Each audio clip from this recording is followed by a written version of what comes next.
Take a moment. Reach into your wallet right now. Pull out the largest bill you have. Maybe it's a 20. Maybe it's a crisp, blue $100 bill. Look at it closely. Feel the texture of the linen cotton blend. Smell the ink. It feels incredibly real, doesn't it? It feels solid. It feels permanent. Psychologically, this piece of paper represents safety. We are taught from the moment we are born that this physical object is the ultimate goal. We work 40, 50, 60 hours a week just to accumulate these rectangles of paper. We stuff them under mattresses, we lock them in steel vaults, and we check our bank apps obsessively, finding comfort in the number on the screen. When that number goes up, we feel safe. When it stays the same, we feel stable. But I have some terrifying news for you. While you sleep tonight, thinking your money is safe, it is slowly dying. It is not being stolen by a burglar in a ski mask. It is not being hacked by a cyber criminal in a dark basement. It is being stolen by a silent, invisible ghost that lives inside the very fabric of our economy. This thief doesn't take the paper itself. You will still have the same $100 in your hand tomorrow morning. Instead, this thief steals the energy inside the bill. It steals the life force of your labor. Every second that ticks by on the clock, this bill buys you a fraction less food, a fraction less fuel, a fraction less freedom. You think you are saving money by hoarding cash, but mathematically, you are standing on a block of ice in the middle of a desert. You are slowly bleeding to death, financially speaking, and the worst part is that you are thanking the system for the privilege.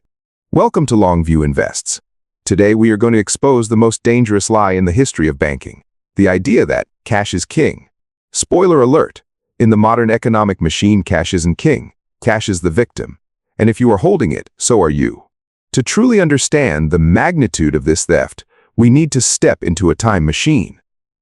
Let's not go back to ancient history. Let's just go back to 1990.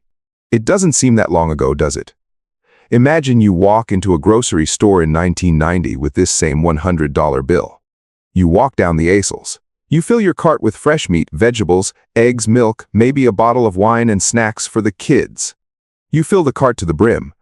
The cashier rings you up, and you walk out with bags full of food that could feed a family of 4 for an entire week. You feel wealthy. You feel provided for. Now snap back to today. Walk into that exact same grocery store with that exact same $100 bill. What happens? You grab a basket, not a cart. You pick up a few steaks, that's $30 gone. You grab some eggs, some milk, maybe some coffee. Suddenly, you look at your basket. It is barely half full. You get to the checkout and total is $98. What happened? The number on the paper didn't change. It still says 100. The ink didn't fade, the paper didn't shrink, but the value has evaporated into thin air. This is called purchasing power, and yours is being destroyed by design. This isn't an accident. This isn't a glitch in the matrix. The central banks of the world have a stated target. They want your money to lose 2% of its value every single year. That is their public goal.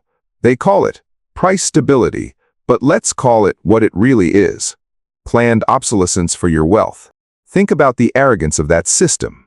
The people printing the money are telling you to your face, we are going to rob you of 2% of your life's work every single year. And we are going to do it so slowly that you won't even notice until you are 65 years old and realize you can't afford to retire.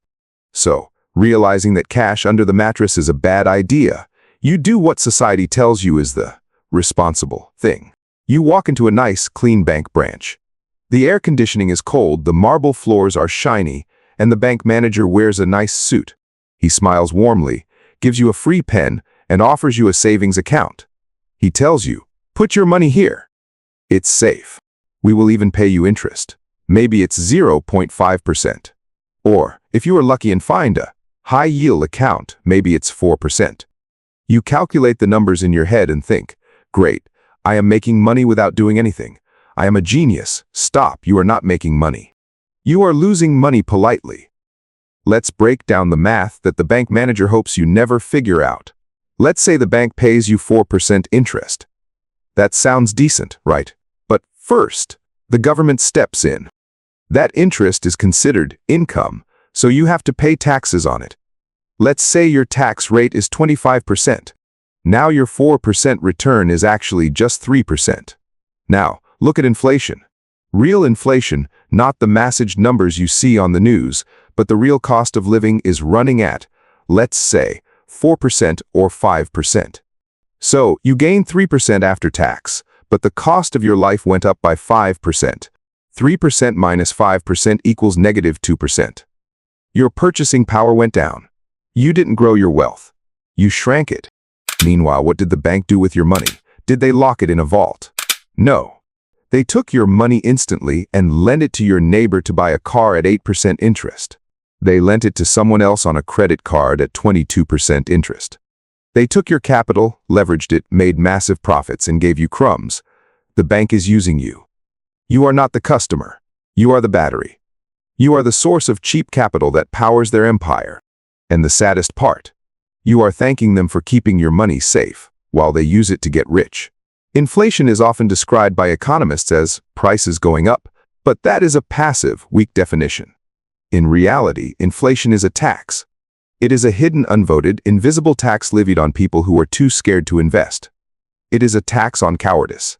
It is a tax on financial illiteracy. It is a tax on fear. The economic system is rigged to force you into the market. It is designed to be uncomfortable.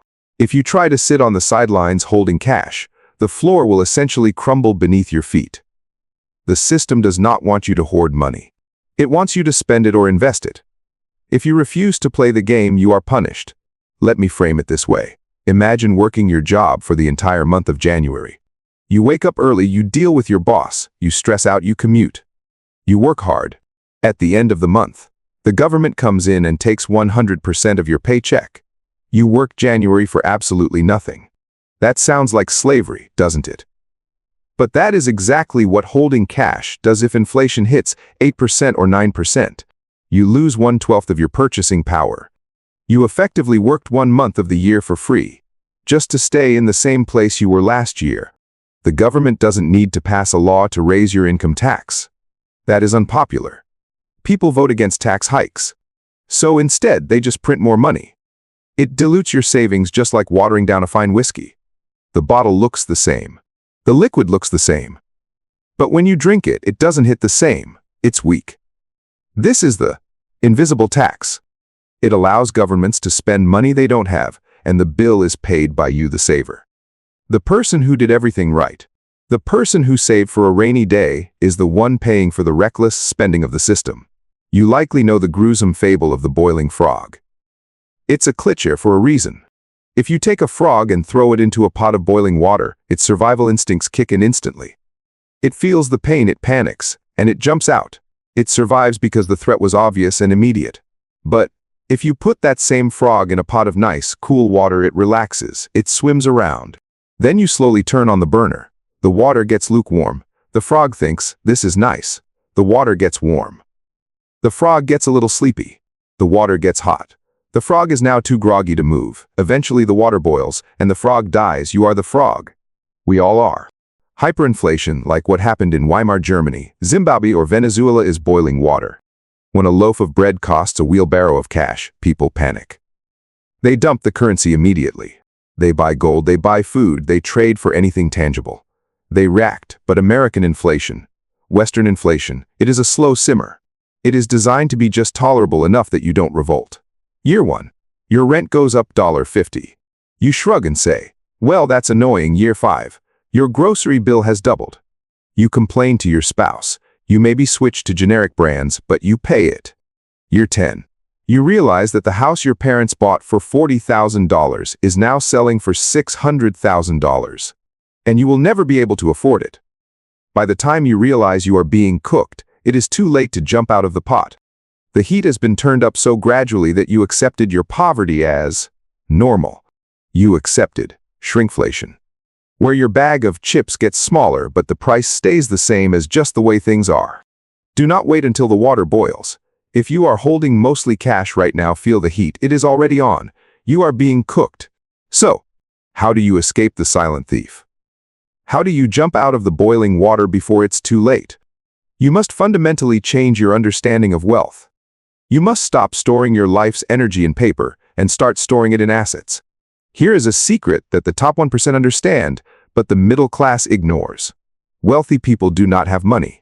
I repeat, wealthy people do not have money.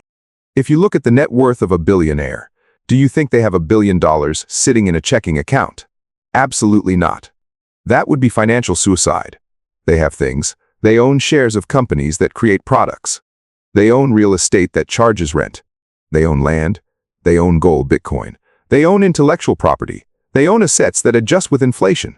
Think about it. When inflation happens, the price of bread goes up. This is bad for the consumer who holds cash. But it is good for the grocery store owner. It is good for the farmer who grows the wheat. It is good for the shareholder of the trucking company. Their assets were priced higher. The cash lost value, but the stuff gained value. You need to be on the right side of that transaction. You need to own the store, not just shop in it. You need to own the apartment building, not just pay rent in it. When you hold assets, inflation stops being your enemy and starts becoming your tailwind. The same wind that blows the house down for the saver pushes the ship forward for the investor. You must become an owner. In a world of fiat currency, ownership is the only shield you have. If you don't own a piece of the economy will own you. It will extract your value through inflation until you have nothing left but paper dust. Now, before you go and empty your bank account to buy stocks or gold, let's inject some nuance. Am I saying you should have zero cash? No. Absolutely not, reckless. That is gambling, not investing. You need an emergency fund. Standard financial wisdom suggests 3 to 6 months of living expenses. But you need to radically change how you view this pile of cash. This money is not an investment. It is not there to make you rich. It is not there to grow. This money is insurance. You pay a premium for car insurance, right? You pay a premium for health insurance. You lose that money every month in exchange for protection against catastrophe. Inflation is the premium you pay on your emergency fund. You are paying a 3% or 4% annual fee to inflation for the privilege of liquidity. You are paying for the ability to access money instantly if your car breaks down, if you lose your job, or if a medical emergency strikes. That is a fair trade. Pay the fee. Keep enough cash to sleep soundly at night, however. Do not keep a penny more than necessary. Every dollar above your emergency fund is a wasted employee. Imagine you owned a business and you hired 100 workers. But 80 of them just sat in the break room, drank coffee, and did absolutely nothing all day. In fact, they slowly stole office supplies while they sat there. You would fire them instantly. Yet, that is what you do when you keep $50,000 in a checking account, just in case. That money is unemployed. It is lazy. It is rotting. Keep your shield emergency fund polished and ready. But send the rest of your army excess cash out to fight the war. Send them into the market to capture territory assets and bring back spoils, compound interest. Do not let your army die of old age in the barracks. We need to address the generational trauma around money. Your grandparents and maybe even your parents told you, save your money for a rainy day. A penny saved is a penny earned. They meant well. They loved you. But their advice is dangerous because they lived in a fundamentally different economic universe. Your grandfather might have lived in a time when a savings account paid 10% or 12% interest. In the 1980s, you could actually get rich by saving money in a bank. The currency was harder. The debt levels were lower. That world is gone. It is not coming back. We now live in a debt-based, fiat currency system where governments are incentivized to debase the currency to pay off their massive debts. In this new world, saving is the risky behavior. Investing is the safe behavior. The polarity has flipped. To survive in 2026 and beyond, you must undergo a painful mindset shift. You must transition from a saver identity to an investor identity. Many people are scared of the stock market. They say, investing is risky. I might lose money. And yes, the market goes up and down. There is volatility, but you must understand the difference between volatility and risk. Volatility is the price moving up and down in the short term. Risk is the permanent loss of purchasing power in the long term. Investing involves volatility. Holding cash involves guaranteed risk. If you hold cash, there is no maybe. You will lose value. It is a 100% guarantee of ruin over a long enough timeline. You must accept the short-term waves of the market to avoid the guaranteed drowning of inflation. You must accept risk to avoid ruin. It feels counterintuitive, it feels scary, but it is the cold, hard truth of the financial environment we inhabit. The system is counting on your passivity. Wall Street, the central banks, and the government are counting on you to be the frog in the pot. They are counting on you to keep working hard, earning paper money, and leaving it in the bank so they can inflate away their debts at your expense. Stop being the victim. Stop letting the silent thief pick your pocket every single night. Stop apologizing for wanting to build wealth. Take your money out of the mattress. Educate yourself. Learn how to evaluate a business. Learn how to analyze real estate.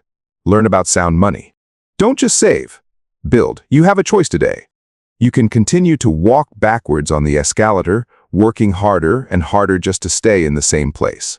Or you can step off the escalator, build a fortress of assets, and let the economy work for you instead of against you. If this video made you uncomfortable, good. That means the anesthesia is wearing off. That means you are waking up. Help us wake up others. Hit the like button right now, not for my ego, but to tell the YouTube algorithm that this information matters. Subscribe to Longview Invests. We are not here to sell you a get-rich-quick scheme. We are here to build a community of independent thinkers who refuse to be financial victims. And do me one favor. Share this video with that one friend who is terrified of investing. The one who keeps their entire life savings in a low-interest checking account because they think it's safe. You might just save them from a slow, invisible financial death. Protect your harvest. Build your fortress. I will see you in the next video.